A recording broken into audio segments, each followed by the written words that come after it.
इस वीडियो के अंदर ऑडियो युवा कल की कीर्तन मंडल चैनल से लिया गया है। इसका आभार और श्रेय इसी चैनल को जाता है। मंडल की और वीडियो देखने के लिए लिंक डिस्क्रिप्शन में दिया गया है। श्री गुरुवर लक्ष्मीनारायण जी जो कल की दिग्विजय नाटक लिखा है, उसके चतुर्थ दृश्य में उन्होंने लिखा है कि कल की भगवान ने कहा है कि सत्संग में हम प्रकट होते हैं।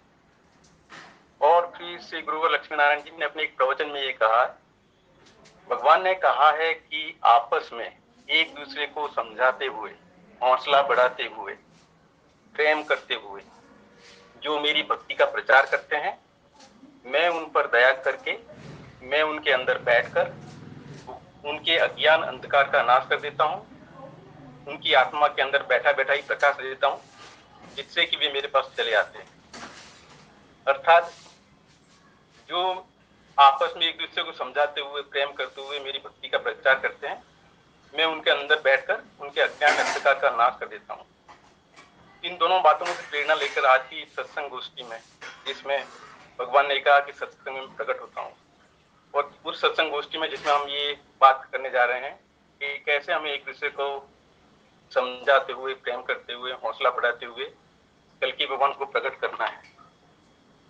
ये आशा के साथ कि कल की भगवान प्रकट होकर हमें मार्गदर्शन देंगे। गुरुवर लक्ष्मीनारायण जी और गुरुवर बालमुकुंद जी को प्रणाम वंदना करके और माँ सरस्वती को वंदना करके इस गोष्ठी के प्रारंभ करते हैं। तो अक्सर भाई ने और मानवी ने कहा था कि श्री गुरुवर लक्ष्मीनारायण जी के कोई पत्र पर चर्चा करनी है, तो कोई विशेष पत्र पर चर्चा करने के बजाय ऐसा विषय कि जिसके बारे में श्री गुरु जी ने करीब करीब हर एक पत्र में लिखा है, और ये कॉमन थीम करीब करीब हर एक पत्र में देखने को मिलती है, वह ये है कल की भक्तों की आचार संहिता। हमें हमारे संगठन को मजबूत करके किस प्रकार एक दूसरे का हौसला बढ़ाते हुए काम करना है, हम भक्तों को कैसे एक दूसरे के साथ व्यवहार करना है, कैसे हमारे गुरुजनों के साथ व्यवहार करना है जिन्होंने हमें इस मार्ग में लगाया है, कैसे हमें सनातन धर्म के उन लोगों के प्रति व्यवहार करना है जो भगवान राम या भगवान कृष्ण को मानते हैं, पर भगवान कल्कि के बारे में अभी उनकी विशेष अभी श्रद्धा नहीं है। और तो ये जो आचार संहिता है कि किस प्रकार हम एक दूसरे के साथ व्यवहार करना है, उसके बारे में गुरुजी ने करीब करीब हर एक पत्र में लिखा है। इसका सबसे पहला उदाहरण देखते हैं कि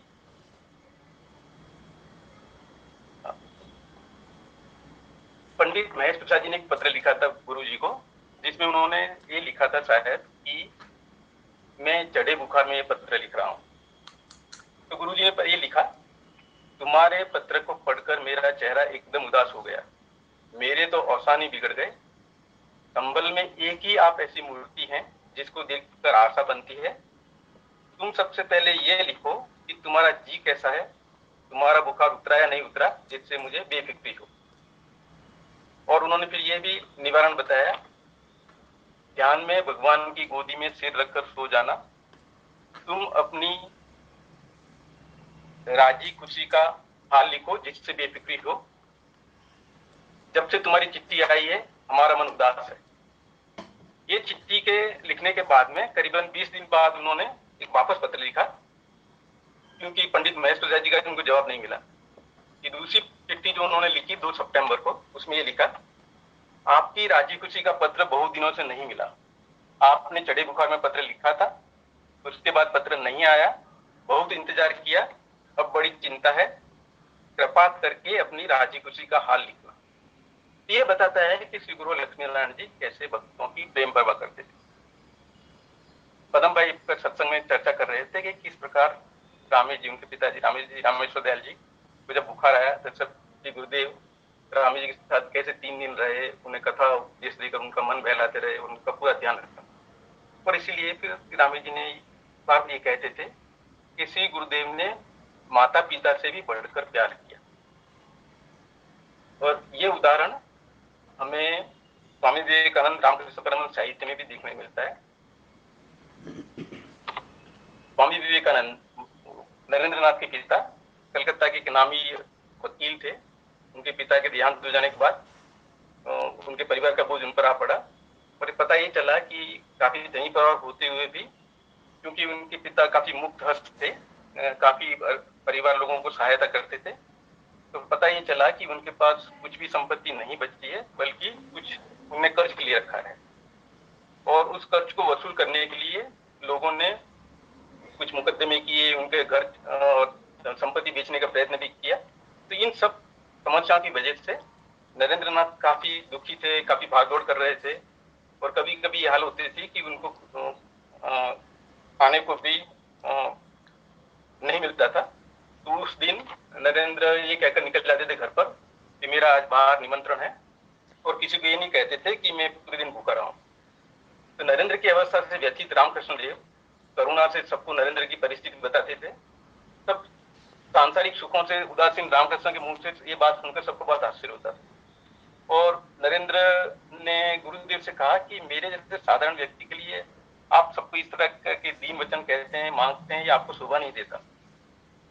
तब श्री रामकृष्ण देव ने आंसू बहाते हुए कहा, तेरे लिए मैं जरूरत पड़ने पर मैं घर घर भीख मांगने को भी तैयार हूँ।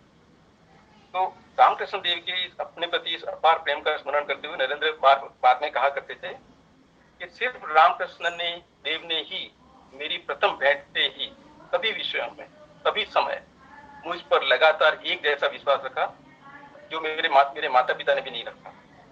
और निष्काम प्रेम करना सिर्फ वही जानते थे। इन बातों से हमें ये प्रेरणा मिलती है कि हमें एक दूसरे को बड़ा प्रेम करते हुए, एक दूसरे की संभाल रखते हुए कैसे हमें काम करना है, कैसे हमें संगठन को मजबूत करना है। इस देखते हैं इस विषय में श्री गुरु लक्ष्मीनारायण जी ने अपने पत्रों में क्या लिखा है। उनका उद्देश्य था, प्रकट करें मिलजुल कलगी को, अब यही प्रण ठाना। तो अब हमारा उद्देश्य यही है कि सबको मिलकर बढ़ाते हुए, हौसला बढ़ाते हुए हमें इस उद्देश्य में सफलता प्राप्त करनी है, और प्रकट करें मिलजुल कलगी को, बस यही प्रण ठाना। उसमें जो कुछ भाव हैं, उसमें से एक भाव है दूसरे कलगी भक्तों की तरफ कृतज्ञता का भाव। अभी जो थोड़ा सचिन भाई ने जिसके बारे में थोड़ा उल्लेख किया, इस बारे में श्री गुरु लक्ष्मीनारायण जी ये कहते थे, कल्कि भगवान का अवतार सिर्फ मेरे लिए हुआ है। सत्संग गोष्ठी में पालनपुर में जब इस विषय पर जब चर्चा हो रही थी, तब पंडित महेश प्रसाद जी ने, पंडित उमा शंकर जी ने इस वाक्य का अर्थघटन ये किया था कि हर एक भक्त को ये सोचकर कल्कि भगवान की आराधना, भजन और पुकार करना है कि कल्कि भगवान का अवतार सिर्फ मेरे लिए हुआ है, और उनकी पुकार, उनकी आगमन की तैयारी, उनका प्राकृतिक की जिम्मेदारी सिर्फ मेरी और सिर्फ मेरी है। और इसलिए कल्कि मंडल के दूसरे कोई भी भक्त जो काम कर रहे हैं वो मुझ पर एहसान कर रहे हैं, और ये सोचकर मुझे हर एक कल्कि भक्त को एक दूसरे के प्रति कृतज्ञता रखनी।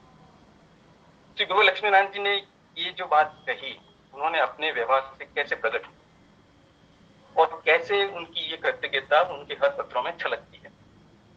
जैसे उन्होंने 8 सितंबर पंडित महेश प्रसाद जी को पत्र जो लिखा, मैंने लिखा, जो लोग कल्कि भगवान का नाम ले रहे हैं उन सबका मैं अपने को एहसानमंद समझता हूं, क्योंकि वही मुझे जिला रहे हैं। फिर एक पत्र में उन्होंने ये लिखा, जिस प्रकार जान जोखिम में पड़े हुए बीमार को कोई अपना खून देकर बचाने के लिए आ खड़ा हो, उसी प्रकार आप और आपका सब परिवार, मैं बाल बच्चों समेत हम सबकी रक्षा के लिए, सदग्रंथों की सम्मान की रक्षा के लिए, भक्तों की रक्षा के लिए, देवताओं की रक्षा के लिए कल्कि भगवान महाराज को पुकार कर उनके नाम का उच्चारण करके आप सब हम सबके उद्धार के लिए प्रयत्न कर रहे हैं। आप समष्टि के लिए कर रहे हैं, व्यक्तिगत स्वार्थ के लिए नहीं कर रहे हैं। तो ये कृतज्ञता उनके हर एक पत्रों में दिखती है। जैसे दूसरे पत्र में उन्होंने ये लिखा महेश प्रसाद जी को, हम दुआएं दे रहे हैं श्रीमन नारायण भगवान कल्कि से आपकी जय जयकार मना रहे हैं, और हम आपके एहसानमंद हैं। ये एहसानमंदी गुरु जी की कल्कि भक्तों के प्रति हर एक पत्रों में झलकती है। जैसे यहाँ पर लिख रहे हैं, हम आपके एहसानमंद हैं। जिस तरह कंगले लोग दाता की तरफ मुख उठाए देखते रहते हैं कि न जाने कब हमें क्या मिल जाए, इसी प्रकार हम आपकी और भगवान संबलनाथ की ओर आशा लगाए देख रहे हैं, हमें बड़ा खजाना सा मिल गया है। 5 मार्च को उन्होंने पंडित माहेश्वरा जी को जो पत्र लिखा, उसमें लिखा, सच्चे भक्त सच्चे मित्र भाग्य से ही, भगवान की कृपा से ही मिलते हैं। इस संसार में मैं अपने को अकेला ही पाता यदि आप जैसे प्रेमी मुझे न मिले होते। इसमें तात्पर्य यह है कि हर एक भक्त को ये सोचना है कि कल्कि भगवान के प्राकृतिक का जो कार्य है, मेरे घर का कार्य है। मेरे घर में एक प्रसंग हो रहा है, जो सब काम कर रहे हैं वो मेरे मेहमान हैं, काम सिर्फ मुझे करना है। जो काम कर रहे हैं वो मेरे पर एहसान कर रहे हैं। और इस प्रकार की मानसिक सोच से ही हम लोग अच्छी तरह टिके रह सकते हैं। कि जैसे श्री गुरुदेव ने कहा कि कल्कि भगवान का अवतार सिर्फ मेरे लिए हुआ है। इस प्रकार यदि हर एक कल्कि भक्त ये सोचता है कि कल्कि भगवान का अवतार सिर्फ मेरे लिए हुआ है, सतयुग सहित प्राकृतिक की उनकी देखभाल की पूरी जिम्मेदारी मेरे पर है। और गुरुजी ने ये भी कहा, बिना बुलाए क्या कभी भगवान आए हैं? यदि गुरुजी ये कहते हैं कि भगवान कभी बिना बुलाए नहीं आए और मैं यदि नहीं बुलाता तो भगवान के प्रकट होने में इतना ही विलंब होगा।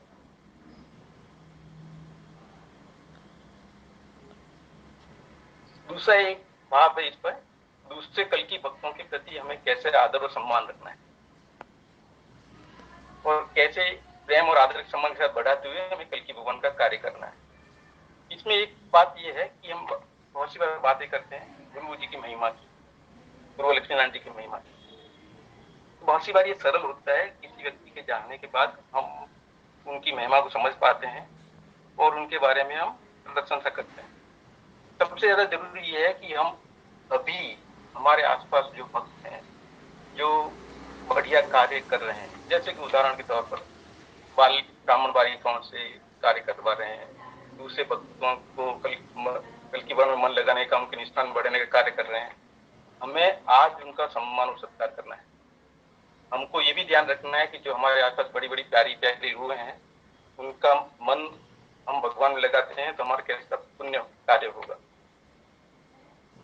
मतलब आवश्यक बात यह है कि हम हमारे आसपास जो भक्त भगवान के मन में मन मिलाकर अवतार का सुंदर कार्य कर रहे हैं, उनकी कदर हम आज करें और उनका सम्मान ऐसे ही करें जैसा कि श्री गुरुदेव ने पत्र में लिखा है और उन्होंने जिस प्रकार अपने आसपास के भक्तों का सम्मान किया। और यही सच्ची श्रद्धांजलि होगी श्री गुरुदेव लक्ष्मीनारायण जी के प्रति हमारे।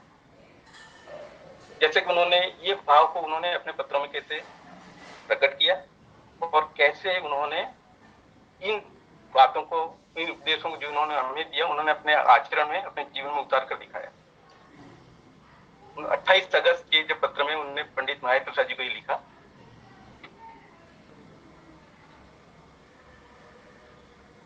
आप बड़े भाग्यशाली हैं, हम भी आपके पीछे चल रहे हैं।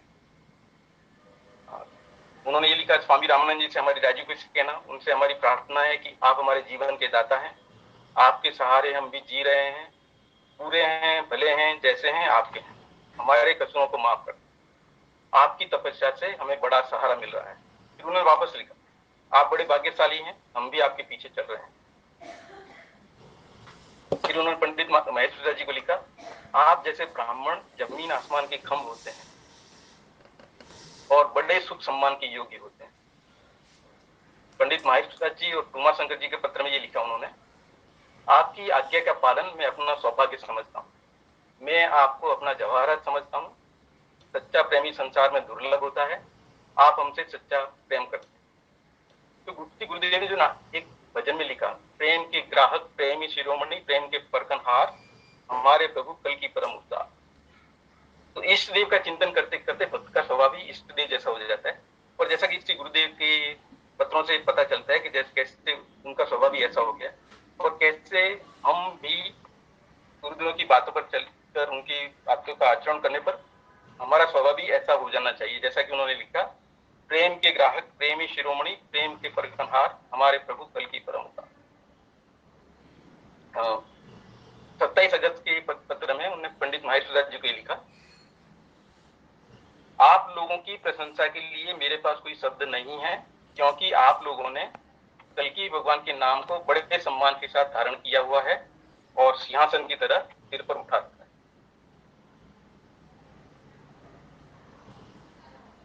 यहाँ पर एक बार बात यह आती है लीडरशिप स्टाइल की।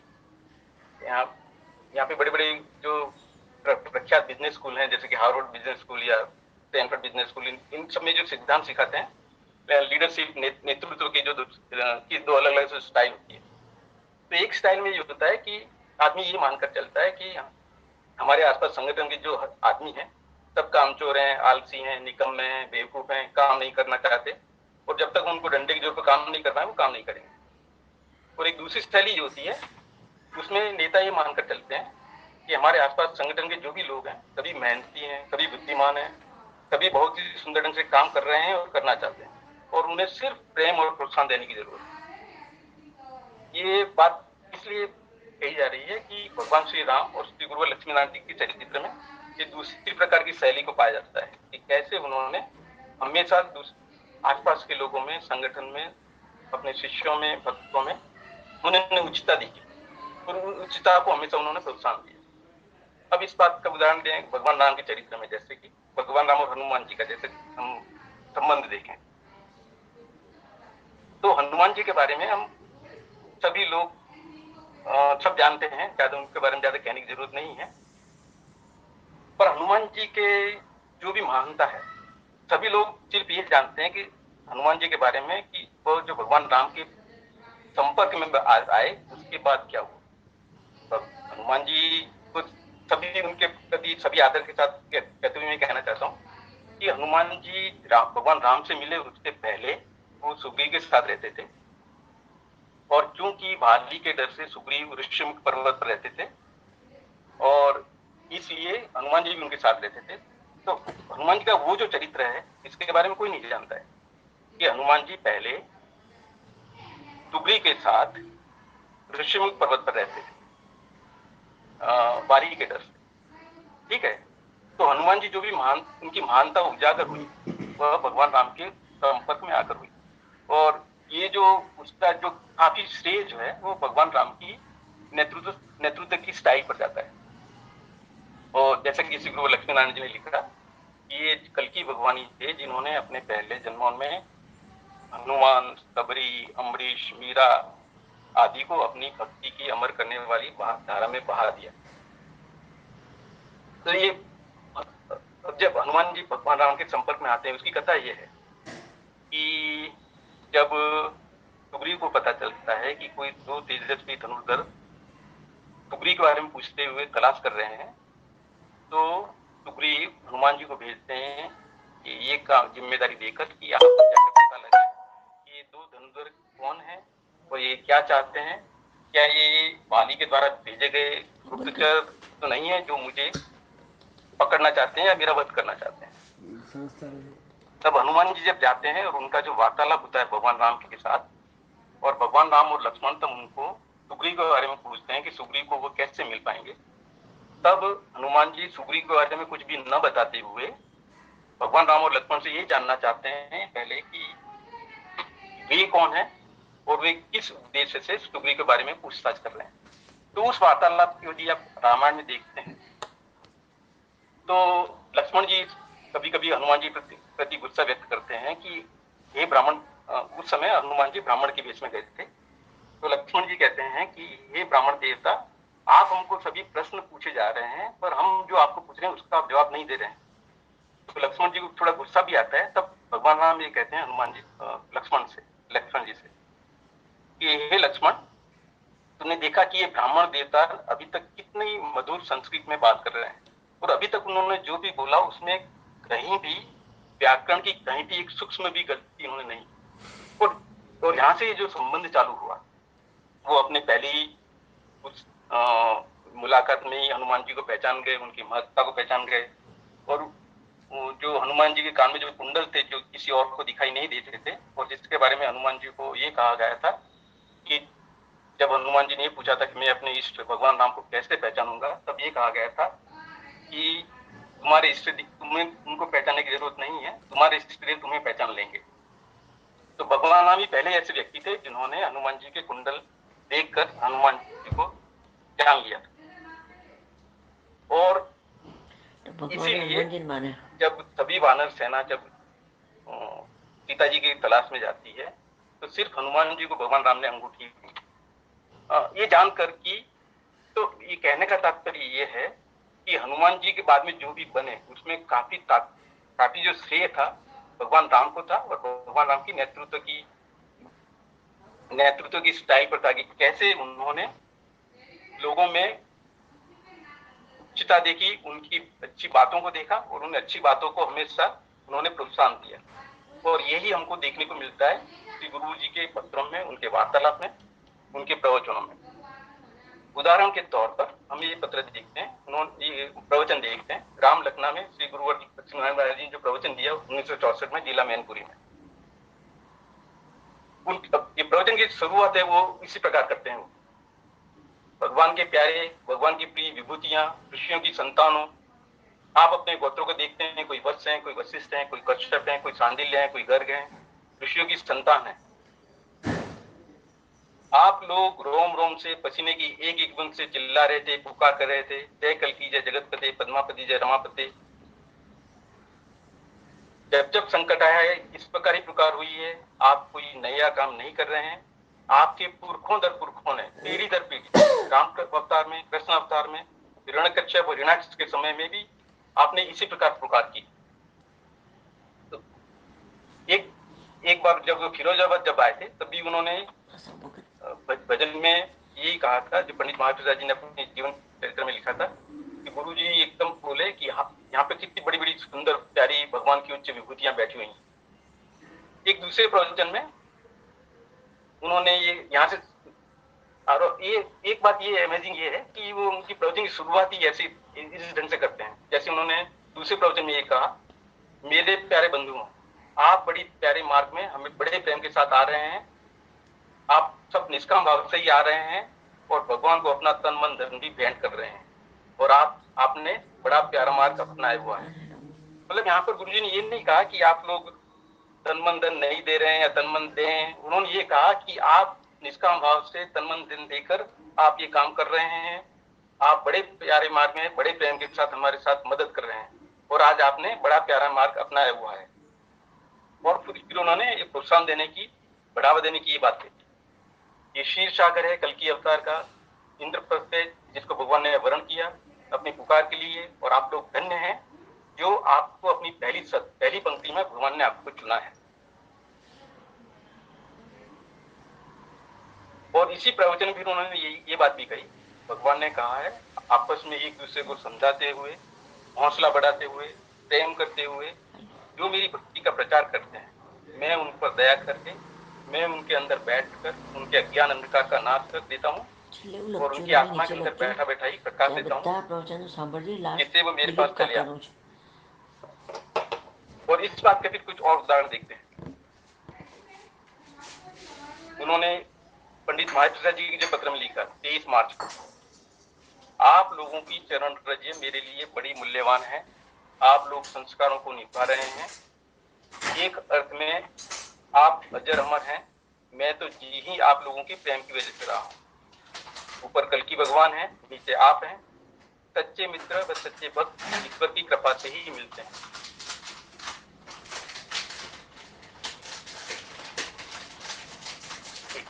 एक साल बाद फिर उन्होंने 11 मई के 64 के पत्र में ये लिखा, कृतज्ञता प्रेम बताते हुए, आप लोग कल्कि भगवान के नाम का उच्चारण करके हमारे अंदर जीवन डाल रहे हैं। आप जैसे भगवान के प्यारों से हम रूठ कर जाएंगे कहाँ। तुम्हारे जैसे प्रेमियों को पाकर हम अपने को बड़ा भाग्यशाली समझ रहे हैं। फिर उन्होंने हमारे आसपास के भक्तों का कैसे सम्मान करना है उसका एक और उदाहरण ये दिया, कल्कि भगवान के भक्त की मृत्यु का सम्मान एक फौजी अफसर के समान होना चाहिए। बड़े सूरवीर और विक्रांत हैं वो लोग जो भगवान कल्कि का नाम जप कर रहे हैं।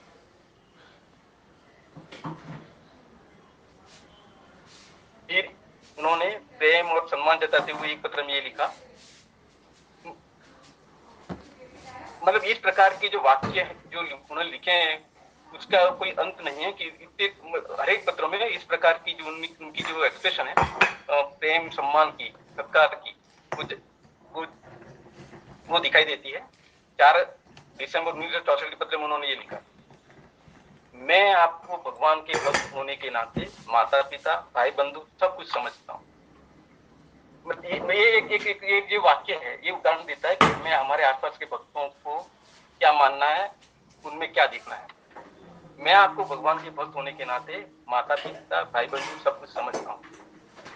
आप लोग मुझे अपने इष्ट कल्कि भगवान के समान प्यारे हैं।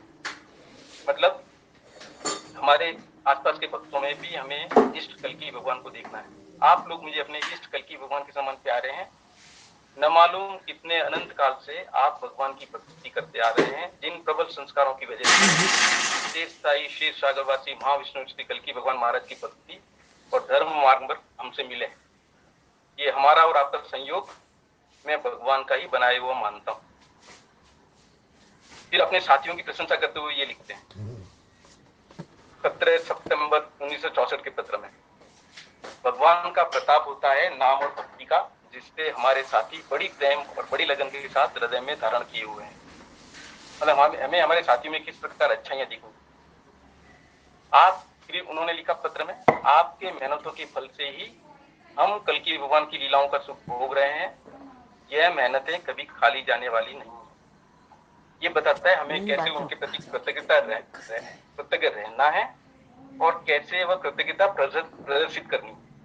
वो कृतज्ञता सिर्फ हमारे हृदय में अंदर छुपा के रखने पूरा नहीं है, उस कृतज्ञता को हमको तो उसका प्रदर्शन भी करना है। फिर उन्होंने लिखा 10 मई 66 के पत्र में, मैं भक्तों से, नारायण के प्यारों से, भगवान के कलेजों से बंधु भाव सखा भाव रखता हूँ। ऐसा न करूं तो जीऊं भी नहीं। आप लोगों को देखकर हमारा खून बढ़ता है और आप इस घोर कली काल में हमारा साथ निभा रहे हैं। हम आपके एहसानमंद हैं। मतलब इस प्रकार उन्होंने एहसानमंदी, सखा भाव, प्रेम हर एक पत्र में लिखा है। कल्कि भगवान ने हमें आपसे मिला दिया और हमें भी आप जैसे सच्चे साथी दिए।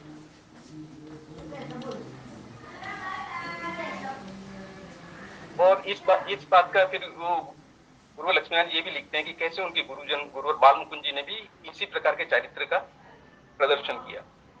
जैसा कि उन्होंने लिखा कि हनुमान जी के अवतार व श्री बाल मुकुंद जी महाराज अपने विश्वास, अपनी लगन से आप आगे बढ़ते हुए वह तरन तारण अपने अगले जन्मों के संस्कारी अंतरंग भक्तों को अपने साथ बढ़ाते चले गए। फिर एक दूसरा है इसमें भाव, दूसरे कल्कि भक्तों के प्रति हमें कैसे प्रेम और परवाह करनी है, जो हम तो पहले हमने थोड़ा देखा है इसमें। जैसे कि श्री गुरुदेव ने ये लिखा, तुम्हारे पत्र को पढ़कर मेरा चेहरा एकदम उदास हो गया, मेरे हौसानी बिगड़ गए, जल्दी तुमसे पता चले कि तुम्हारा जी कैसा है, तुम्हारा बुखार उतरा या नहीं, जिससे मुझे बेफिक्री हो।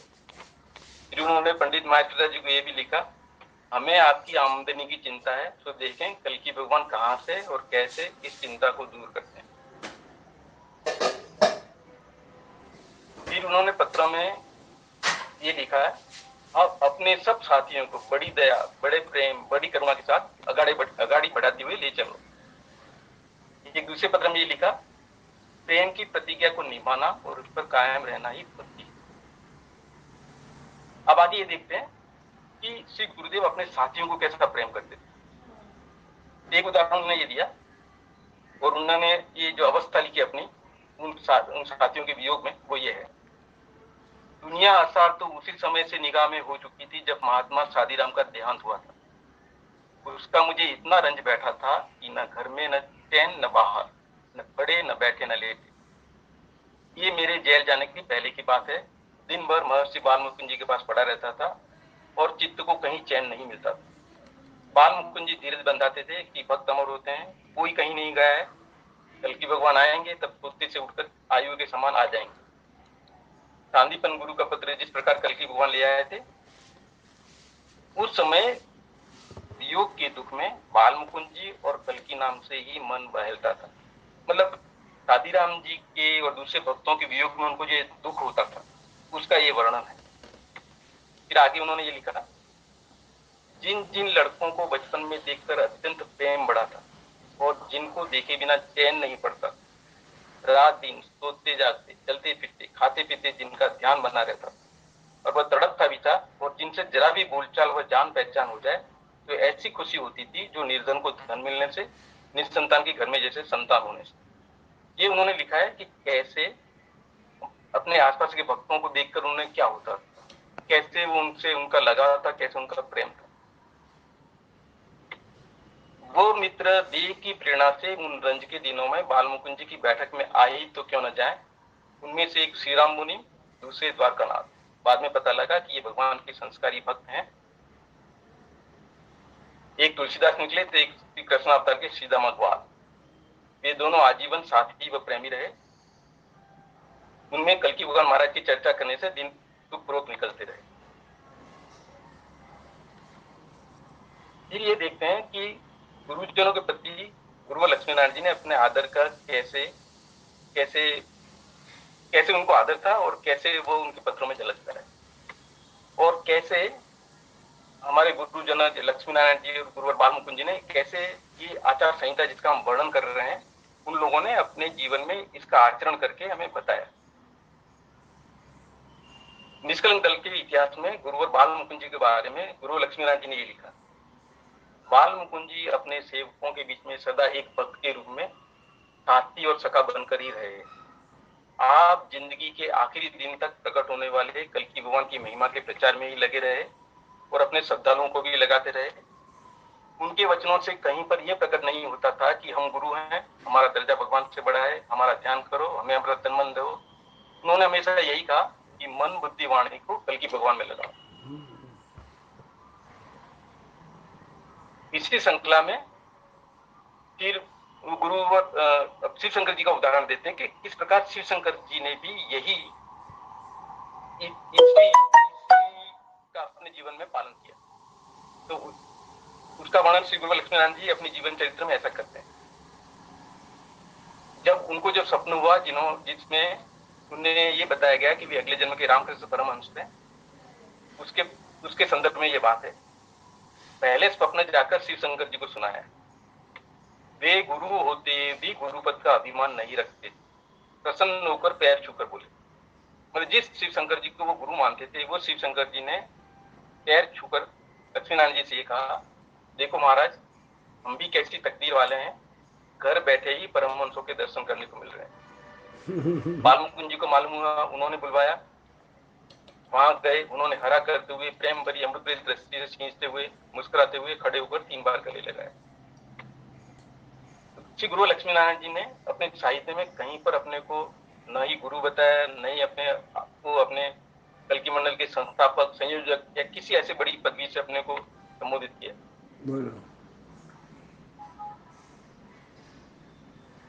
इसी श्रृंखला में एक गुरु लक्ष्मीनारायण जी ने जो दूसरी सीख दी है, जो हमें कैसे दूसरे कल्कि भक्तों से हमें कैसा व्यवहार करना है, उसके बारे में एक और बात है कि दूसरे कल्कि के भक्तों के प्रति हमें कैसे अनासक्ति भी रखनी, क्योंकि बहुत ज्यादा राग द्वेष से भी भगवान की भक्ति में और संबंधों में भी समस्या पैदा हो सकती है। तो किस प्रकार हमें हमारे सब संबंधों के बीच में कल्कि भगवान को केंद्र में रखना है, तभी हम राग द्वेष से परे अनासक्त होकर काम कर सकते हैं। तो श्री गुरु लक्ष्मीनारायण जी ने यह कहा कि पूजनीय जे परम जहाते मानिए सकल राम के नाम। मतलब जो भी प्रिय और पूजनीय जो हमारे संबंध है, वो सब मानिए सकल राम के नाते। सब संबंधों में हमें भगवान को बीच में रखना है, क्योंकि कोई भी संबंध हम यदि सीधे बनाने जाते हैं तो उन संबंधों में हमेशा समस्या ये होती है कि हमको अपेक्षा रहती है कि हमें इसके बदले में इसी प्रकार का व्यवहार मिले। यदि हम वो संबंध बल्कि भगवान के बीच में रख के करते हैं, तो फिर हमें कभी ये निराशा नहीं होगी कि मैंने जैसा सम्मान किया ऐसा सम्मान मुझे नहीं मिला, या जो मैंने किया उसके बदले में मेरे साथ ऐसा व्यवहार नहीं किया गया। उन्होंने जितेंद्र नाथ के पत्र में लिखा, मैं बड़ा विपरीत, निष्ठुर और कठोर आदमी हूँ। संसार में सिवाय कल्कि भगवान के न कोई प्यारा है, न कोई प्यार करने योग्य है।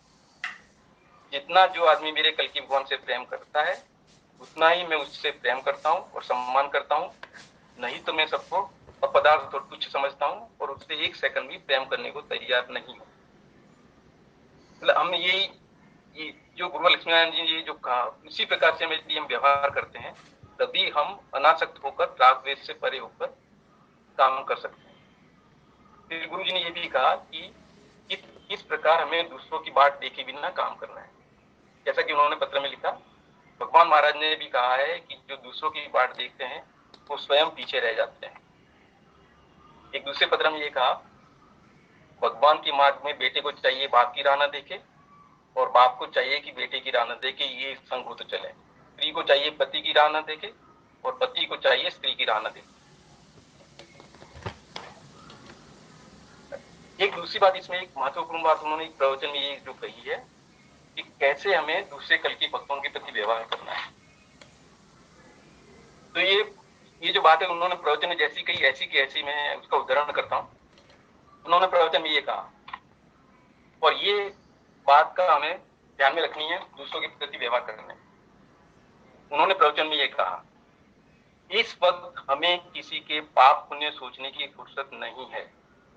इस वक्त हमें ये देखने की फुर्सत नहीं है कि इसने हमारे साथ अगाड़ी क्या व्यवहार किया था। इस वक्त का समय दोस्ती व दुश्मनी, राग व द्वेष से ऊपर उठकर चलने का काम है। और फिर एक महत्वपूर्ण बात, जो भगवान की शरण में आ रहा है उसे अगाड़ी बढ़ने देना चाहिए, धक्का नहीं देना चाहिए। मैं वापस इसका पुनरावर्तन करता हूँ। इस वक्त हमें किसी के पाप नहीं सोचने की फुर्सत नहीं है, हमें ये देखने की फुर्सत नहीं है कि इसने हमारे साथ अगाड़ी क्या व्यवहार किया था। और जो भगवान की शरण में आ रहा है उसे अगाड़ी बढ़ने देना चाहिए, धक्का नहीं देना चाहिए, प्रोत्साहन देना चाहिए।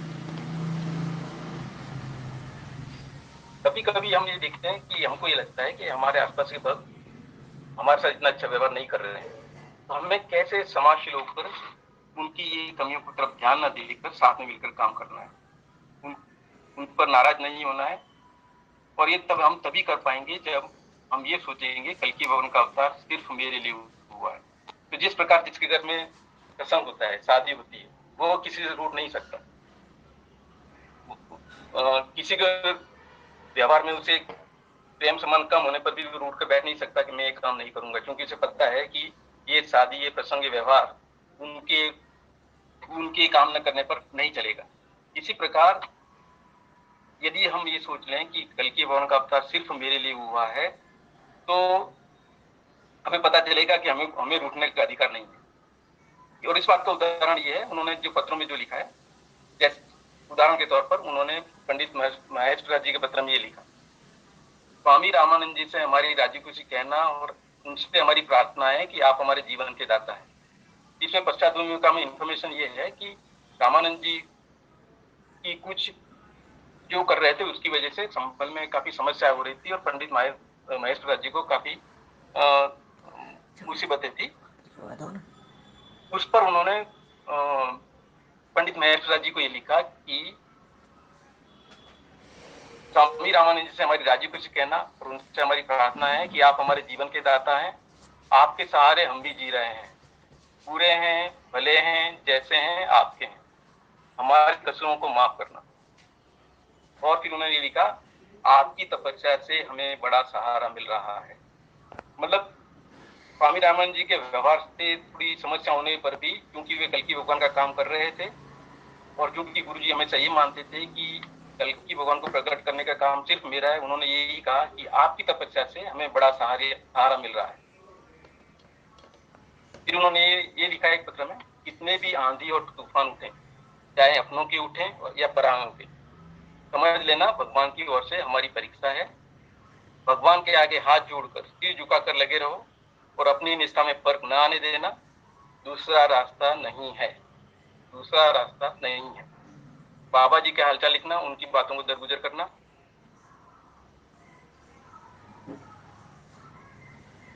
फिर एक पत्र में उन्होंने लिखा, हमें पता लगता है बाबा रामानंद जी हमसे नाराज हैं, क्रोध उनकी नाक पर एकदम धरा रहता है। मैं तो कल की भगवान के नाम लेवाओं की आबरू, इज्जत, सुख और सम्मान ही चाहता हूँ। मतलब जो बाबा रामानंद जो क्रोधी रहते थे, नाराज रहते थे, उनके लिए वही लिख रहे हैं, मैं तो कल की भगवान के नाम लेवाओं की आबरू, इज्जत, सुख और सम्मान ही चाहता हूँ। तो जो ये मानकर कल की भगवान का कार्य करेंगे कि कल की भगवान का अवतार सिर्फ मेरे लिए हुआ है, वही राग द्वेष से परे होकर कल की भगवान के मन में मन मिलाकर काम कर पाएंगे।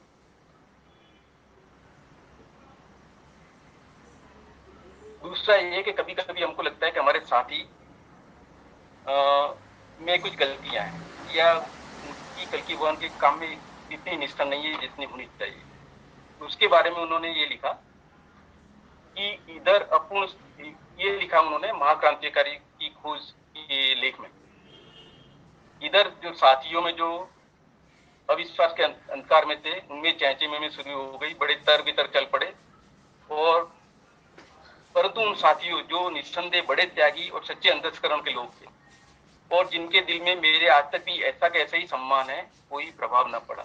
मतलब उन्होंने इन साथियों की तरफ संपूर्ण सम्मान रखते हुए भी उन्होंने अपना जो कार्य था वो चालू रखा। तो ये संभव है कि हमारे आसपास की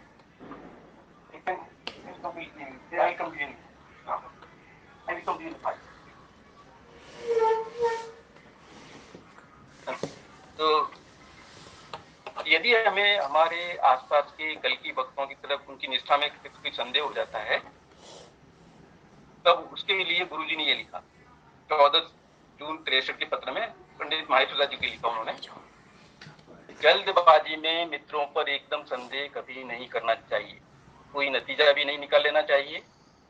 दारुण वक्त है, अवतार का मामला है, अगर एक हाथ से ताली बजे तो बजाते रहना चाहिए। हर समय इंसान की तबीयत एक साथ नहीं रहती। कल्कि कल्याण जैसे पत्र जब मनुष्य को कल्कि भगवान के श्रद्धा विश्वास से धक्का दे रहे हैं तो समझ लो कैसा दारुण वक्त है। और जितने ज्यादा धक्का देने वाले हों उतना ही ज्यादा बचाने वालों की जिम्मेदारी बढ़ जाती है। अर्थात ये वही कह रहे हैं कि जल्दबाजी में मित्रों पर संदेह न कीजिए, कोई नतीजा भी न निकाल लीजिए, क्योंकि अवतार का मामला है, एक हाथ से ताली बजे तो बजाते रहना चाहिए। फिर उन्होंने ये लिखा, मुख्य चीज है कल्कि भगवान का भजन व प्रेम। हम सच्चे होंगे और भजन करने वाला सच्चा होगा तो भगवान की तरफ से सच्चाई रंग लाएगी और अविश्वास करने वाला विश्वास करने वाला हो जाएगा। हमें अपने प्रेम, अपनी विनम्रता और अपने बेगर्जी से को बढ़ाते हुए आगे बढ़ना है। उन्होंने लिखा, अपने प्रेम, अपनी विनम्रता से आज सबको बढ़ाते हुए आगे बढ़ो और बढ़ाओ। कभी कभी हमको लगता है कि हमारे साथियों की वजह से हमको सहन करना पड़ रहा है। उसके लिए उन्होंने लिखा, सहन करने से तपस्या चौगुनी हो जाती है। हनुमान जी के 1000 नाम है, उसमें से एक नाम भक्तों के अपराधों को सहन करने वाला भी है।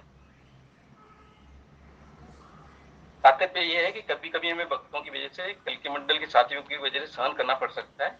उस समय में हमें ये भाव रखना है कि किस प्रकार सहन करने से तपस्या चौगुनी होती है और किस प्रकार हनुमान जी ने अपने आसपास के भक्तों के अपराधों को सहन किया।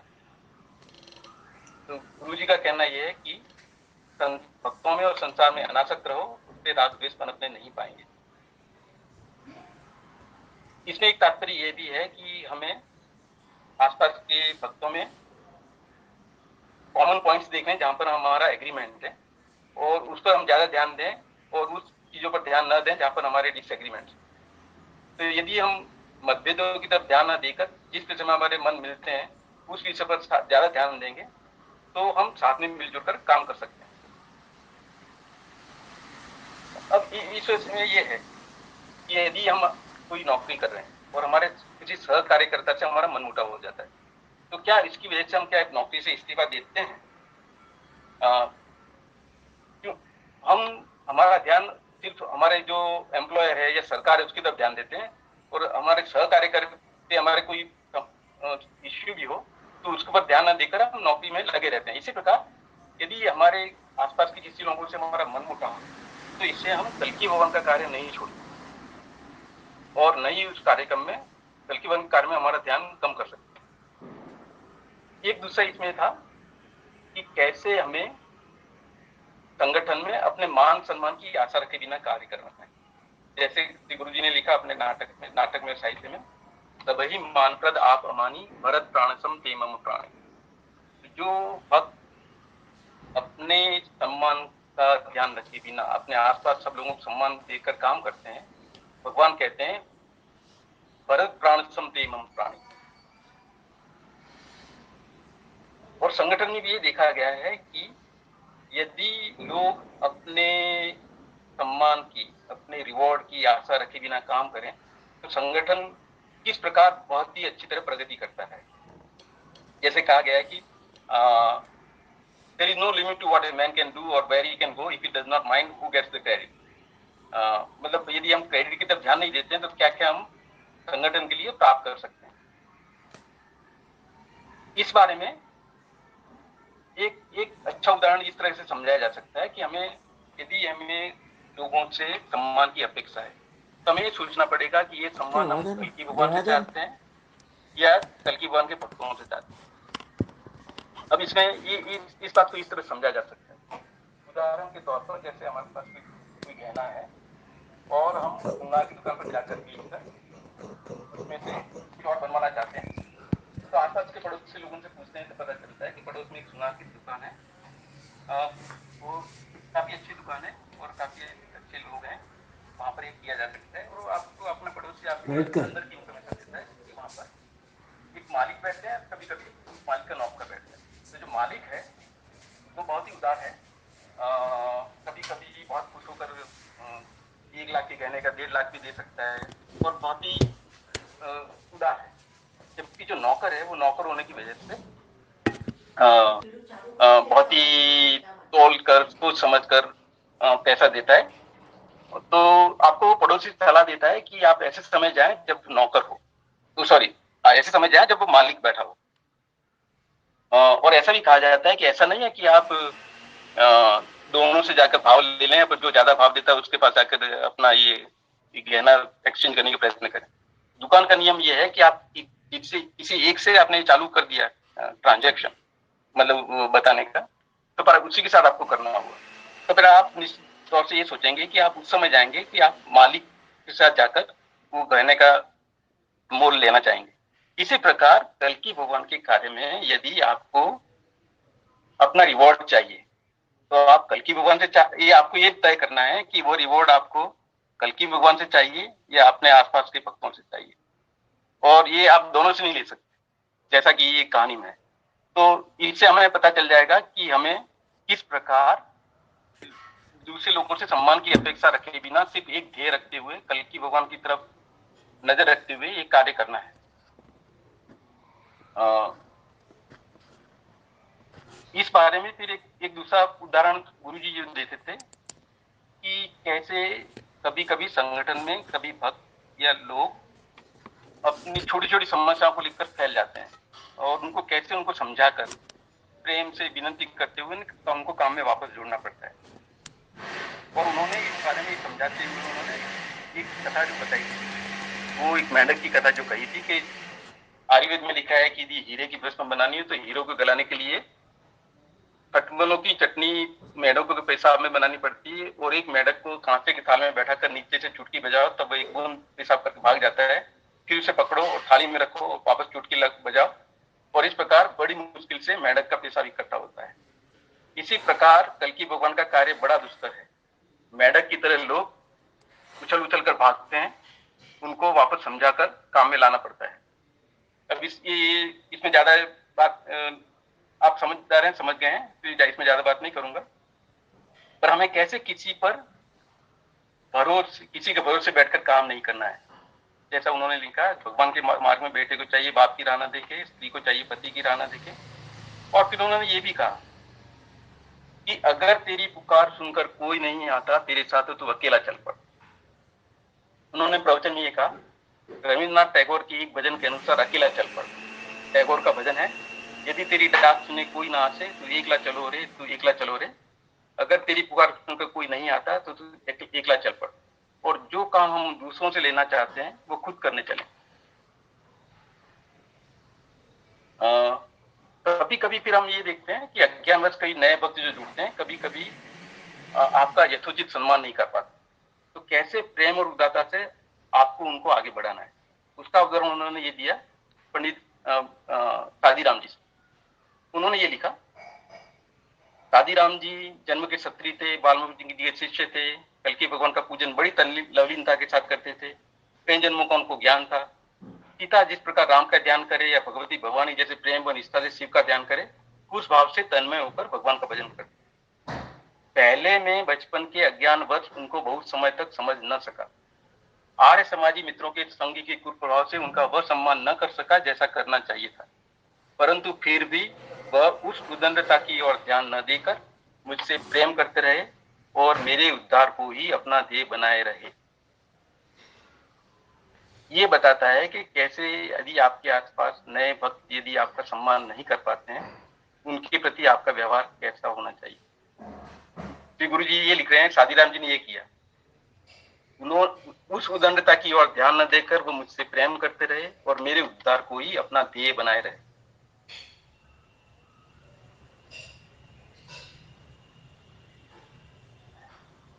फिर इसी इसी आचार संहिता में थोड़ा और उन्होंने कौन सी बातें कल की भक्तों के लिए एकदम वर्जित कही हैं कि जो हमको बिल्कुल नहीं करनी है। उन्होंने कल की दिग्विजय नाटक में ये लिखा, ऐसे लोगों से सावधान रहें जो अपने को कल की भगवान का भक्त बताकर ब्राह्मणों को झिड़के दें, अपमान करें, वाद विवाद करें। वह भगवान कल्कि का प्रिय नहीं करता।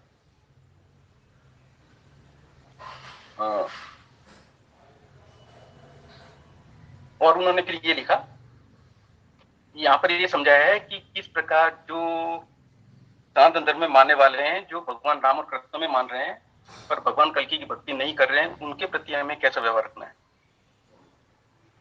कल्कि दिग्विजय नाटक में उन्होंने ये लिखा, जहां कल्कि भगवान का सम्मान आवश्यक व अनिवार्य है, वहां रामकृष्ण के प्यारे सनातन धर्म के अनुरूप अंगों का भक्ति मार्ग पर चल रहे नर नारियों का सम्मान करना भी कल्कि भगवान के भक्तों का परम धर्म है। यह कोई नया धर्म नहीं है, न ही नया धर्म चलाना या धर्म में संशोधन करना। कल्कि भगवान के भक्तों का ध्येय हो सकता है। कल्कि भगवान के भक्तों को अभिमान से डरना चाहिए और ब्राह्मणों का अपमान तो तीनों काल में भी नहीं करना चाहिए। उन्होंने ये भी लिखा, कल्कि का नाम लेकर कोई आपका अपमान करे वह मेरा नहीं है, उसका जिम्मेदार मुझे ना समझे। उन्होंने ये भी लिखा, आप लोग जो भी निष्ठा से सनातन धर्म में लगे हैं, मुझे सबका सम्मान और प्रेम अपने इष्ट देव के समान करना है, अपने गुरु के समान करना है। और सिर बल जाऊं धर्म ये मोरा, तब ते सेवक धर्म कठोरा। तो ये हमारी है, हमारी सब कुछ होनी चाहिए जो सनातन धर्म में जो लोग लगे हैं उनके प्रति। इसी विषय में एक ये है कि हमें कल्कि भक्तों से ईर्ष्या क्यों नहीं करनी चाहिए या किसी से कंपटीशन स्पर्धा का भाव क्यों नहीं करना चाहिए। एक बार एक सत्संग एक प्रेमी साथ भक्त पूछ रहे थे मुझे कि आपको ईर्ष्या होती है क्या दूसरे भक्तों के प्रति। मैंने कहा पहले होती थी, अब नहीं होती। और इसकी वजह यह है कि स्पर्धा जब होती है जब थोड़ी जगह के लिए बहुत सारे लोग स्पर्धा करते हैं, या मतलब जहां पर पोजीशन कम हो और ज्यादा लोग अप्लाई करते हो, जैसे कि 5 पोजीशन के लिए 50 लोग अप्लाई करते हैं, तब कंपटीशन होगी। कल्कि मंडल में या कल्कि भगवान की भक्ति के मार्ग में स्पर्धा का प्रश्न इसलिए नहीं उठता कि यहाँ पर जगह जो पोजीशन है उनकी कमी नहीं है। यहाँ पे कल्कि भगवान के वहां अनंत जगह है, अनंत पोजीशन है, और आपको कितनी भी ऊंची अपेक्षाएं आकांक्षाएं हो, कितनी ऊंची चीज आप चाहें, यदि आपको भगवान शिव, भगवान विष्णु, हनुमान जी, सीता जी, राधा जी है, किसी भी की जैसी भक्ति आपको चाहिए, तो भगवान के यहाँ पे अनंत जगह है। ऐसा जरूरी नहीं है कि भगवान की लीला में एक ही हनुमान जी हो सकते हैं या एक ही अर्जुन हो सकते हैं। जैसा कि आप देखते हैं कि एक ही लीला में हनुमान जी, शिव जी, सीता जी, सभी के लिए यहाँ पे जगह है। तो इसलिए हमें किसी से कंपटीशन करने की जरूरत इसलिए नहीं है। और ये मार्ग में ऐसा है कि यदि आपको ये बताया जाए कि जैसे कि आप उदाहरण के तौर पर आईएएस की में आप अप्लाई करते हैं और वहां पर पता चलता है कि 50 पोजीशन के लिए 50 लाख 1 लाख लोग अप्लाई कर रहे हैं, इसलिए कॉम्पिटिशन। पर यदि आपको ये बताया जाता है कि भाई साहब आपको सिर्फ वो पोजीशन के लिए क्वालिफाई करना है, आप ये मत सोचें कि कितनी पोजीशन है, आप यदि क्वालिफाई करते हैं तो 10 भी हो सकती है, 1000 भी हो सकती है, 1 लाख भी हो सकती है। यदि ऐसी जगह है तो हमें फिर चाहिए कि हम हमारे आसपास के जो कल्कि मंडल के लोग हैं उनको बढ़ाते हुए और अपनी प्रगति करते हुए वो पोजीशन के लिए क्वालिफाई करते हैं, तो हम सबको वो पोजीशन मिल सकती है। और इसलिए हमें एक दूसरे को आगे बढ़ाना है और कंपटीशन नहीं करनी है। जैसा कि कहा कि भगवान के पास अनंत जगह है और अनंत पद हैं, और भगवान कहते हैं आप छोटी छोटी चीजें और छोटे छोटे पद क्यों मांगते हैं। उनके पास बड़े बड़े हजार बहुत से पद उपलब्ध हैं और उनकी अनंत पोजीशन है। हमें सिर्फ बेहतर बनना है हमें स्पर्धा करनी है तो अपने आप के साथ करनी है कि हम जो कल थे उसकी तुलना में हम आज बेहतर हो रहे हैं या नहीं हो रहे हैं। और इसी का बात पालन करते हुए हम भक्तों में भी अनासक्त रह सकते हैं। और इसके लिए गुरुजी ने फिर ये लिखा, जो गुरुजी की अपेक्षा थी हम लोगों के साथ, और किस प्रकार सतयुग में हम लोगों का एक दूसरे के प्रति व्यवहार होगा, उसका उन्होंने ये भजन में ये वर्णन किया। ऊंचे आदर्श और प्रेम में उभरत थे नर और नारी रंगे केसव और रोली में, एक मन एक प्राण एक सुर एक तान, लय हो अनंत रूप सागर झकोली में। मतलब यहाँ पे शब्द है एक मन एक प्राण एक सुर एक तान। ये होकर हमें कल्कि भगवान की पुकार करनी है। कल्कि भगवान के दिगंत व्यापी यश गाए, मन को रमावे कल्कि नाम अनमोली में, प्रेम आकार से मुकड़ा के लिए जात होए, हित के हेत सदा हृदय कोमलो फुटोबली में। और फिर अंत में ये उन्होंने ये लिखा, कल्कि को रूप समझ एक से एक मिले, कपट कोटे ने न लखाए पटोली में। कल्कि को रूप समझ एक से एक मिले, कपट कोटि ने न लखाए पटोली में। और फिर एक दूसरी जगह उन्होंने ये लिखा कि जहां ये आदर्श था कि एक दूसरे को नारायण का स्वरूप समझकर सेवा टहल करें, जैसा कि श्री रामचंद्र महाराज ने कहा है, मैं सेवक सचराचर स्वामी रूप राशि भगवान। मतलब मेरे जो भक्त होते हैं वो सभी में मेरा दर्शन करते हैं। अब ये सब बातों की पूर्णाहुति यहाँ पर करते हैं कि जैसा कि हम लोग जानते हैं कि भगवान राम ने रावण का वध अपने आप किया। द्वापर युग कब से म्यूट था? द्वापर युग से अभी हुआ है मामा जी, एक मिनट हुआ है जस्ट। अच्छा। तो हम जैसा कि जानते हैं कि कल्कि भगवान का कार्य का संगार ये निष्कलंक अवतार होने की वजह से निष्कलंक अवतार होने की वजह से कल्कि भगवान अपने हाथ से संहार नहीं करेंगे, और ये संहार होगा असुरों एक दूसरे से भिड़कर संहार करेंगे, उससे होगा। जैसा कि उन्होंने कहा, हे माया सुंदरी मम आज्ञा अनुसार, असुर से असुर भिड़ाए के कर डारो संगार।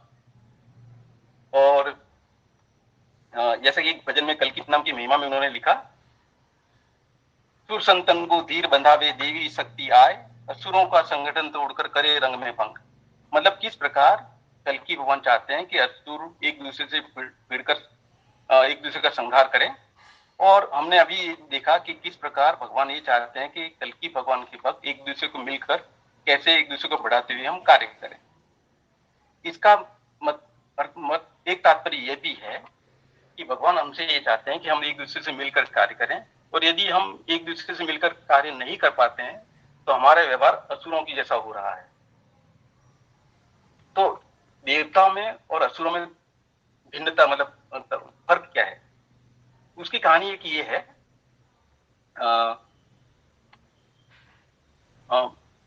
जैसे कि देवताओं के राजा इंद्र हैं, उसी प्रकार असुरों के राजा हैं बलि। यही बलि हैं जो वामन अवतार में जिन्होंने भगवान वामन को दक्षिणा दी। तो बलि दानवराज बलि ने एक बार पितामह ब्रह्मा से फरियाद की कि आप देवताओं और दानवों, सूर और असुर दोनों के आप पितामह हैं, परंतु आप भेदभाव रखते हैं। आप देवताओं को सब देते हैं, हमको कुछ नहीं देते। जैसा कि समुद्र मंथन में हुआ था, सभी अच्छी अच्छी चीजें देवताओं को दी गई, हमारे पल्ले कुछ भी नहीं आया, जबकि हमने भी सम्मान ढंग से मेहनत की। तो ब्रह्मा जी ने ये शिकायत भगवान महाविष्णु जी को बताई। भगवान महाविष्णु ने कहा कि ठीक है, ऐसा कीजिए। ब्रह्मा जी को उन्होंने ये सुझाव दिया कि आप देवताओं को और दानवों को दोनों को एक भोज के लिए बुलाइए, और वहां पर हम ये समझाएंगे कि देवता में ये हम भेदभाव नहीं रखते। वो दानवों के जो कर्म है उन्हीं की वजह से उनको ये लगता है कि उनको उस प्रकार प्राप्ति नहीं हो रही जो देवताओं को हो रही है। तो इसका निमंत्रण देवताओं को दानवों को दे दिया गया। ब्रह्मलोक में सबको बुलाया गया। एक विशाल जगह पे दोनों के लिए भोजन का आयोजन किया गया। एक अलग अलग फ्लोर पर, मतलब अलग अलग मंजिले पर ये इसका आयोजन किया गया।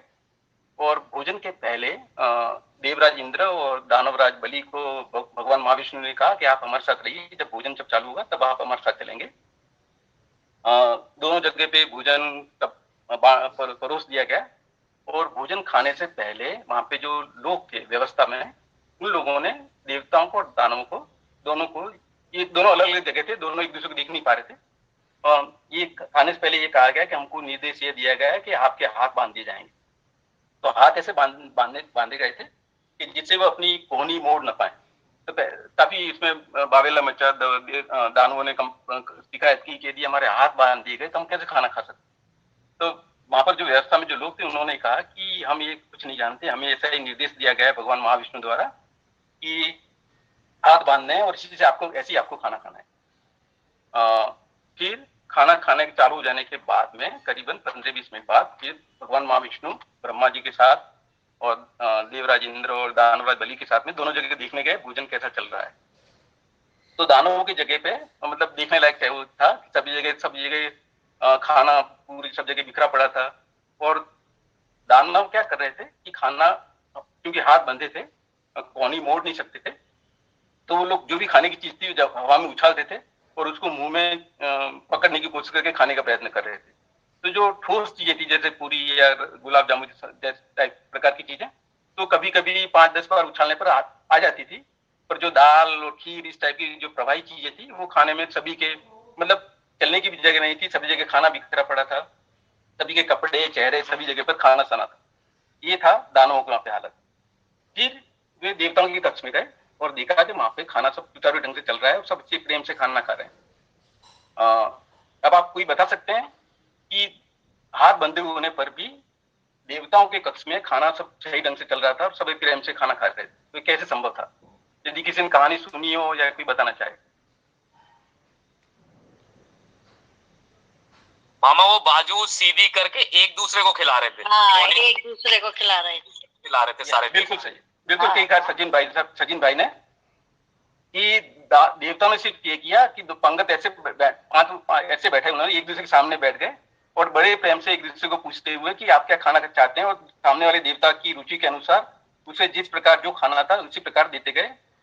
तो कोहनी मोड़े हुए एक दूसरे को प्रेम से खिलाते हुए वहां पे खाना चलता रहा। तो ये फर्क है देवताओं और दानवों में। दानव में के संबंधों में हमेशा मैं और अभिमान होता है, देवताओं में हमेशा में आप और तुम होता है। और जैसा कि गुरुजी ने भी कहा, बांट के खाना और वैकुंठ में जाना, तो देवता एक दूसरे का सम्मान करते हुए, प्रेम करते हुए, एक दूसरे का ध्यान रखते हुए खाते हैं, इसलिए वो अच्छी तरह खा पाते हैं। और तभी भगवान महाविष्णु ने बलि को ये समझाया कि देखिए परिस्थिति दोनों एक ही प्रकार की थी, पर देवता यहाँ पर भी ये परिस्थिति में भी बहुत ही प्रसन्न है और अच्छी तरह खा रहे हैं और आपके दानों का हाल आप देख ही रहे हैं। तो इसीलिए फिर श्री गुरु जी ने भी ये कहा कि सभी मान प्रद आप अम्मानी भरत प्राण समते इमं प्राणी, और हमें भी यही व्यवहार करना है। श्री गुरु लक्ष्मीनारायण जी ने ये भी जैसे कहा कि हमारे दोनों हाथ में लड्डू हैं, इस लोक में भी परलोक में भी।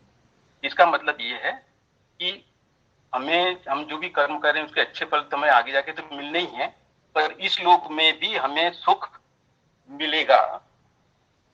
वो हम जो भी उनकी बातों, धर्म में, आध्यात्मिकता में, श्री गुरु जी के सिद्धांतों में जो भी बात है, उनका तात्पर्य यही है कि उन सभी बातों के पालन से हमारा ये जीवन भी बेहतर रहेगा और हमें सच्चा सुख इसी जीवन में मिलेगा।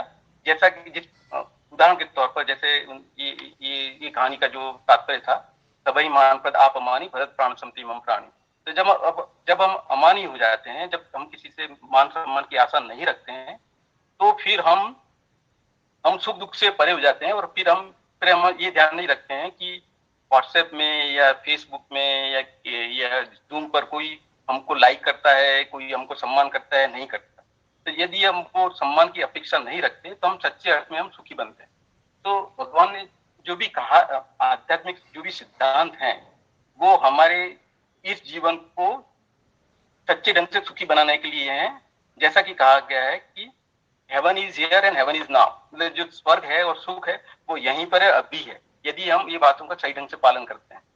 यदि हमको सुख नहीं मिल रहा है, इसका एक ही अर्थ हो सकता है कि हम शायद सही ढंग से उसका पालन नहीं कर रहे हैं। ये बात तो और भी आगे हो सकती है, पर अब क्योंकि समय होने जा रहा है तो बात अब यहाँ पर इसका वो अंत करते हैं। यही उपसंहार के साथ में कि हमें किस प्रकार एक दूसरे का सम्मान करते हुए, प्रेम सम्मान करते हुए, एक दूसरे का हौसला बढ़ाते हुए कल्कि भवन का काम करना है, और किस प्रकार प्रकट करें मिलजुल कल्कि को, बस यही प्रण उठाना, बात को सत्य करना है। जय कल्कि भगवान। सभी भक्तों को प्रणाम और जय श्री कल्कि भगवान।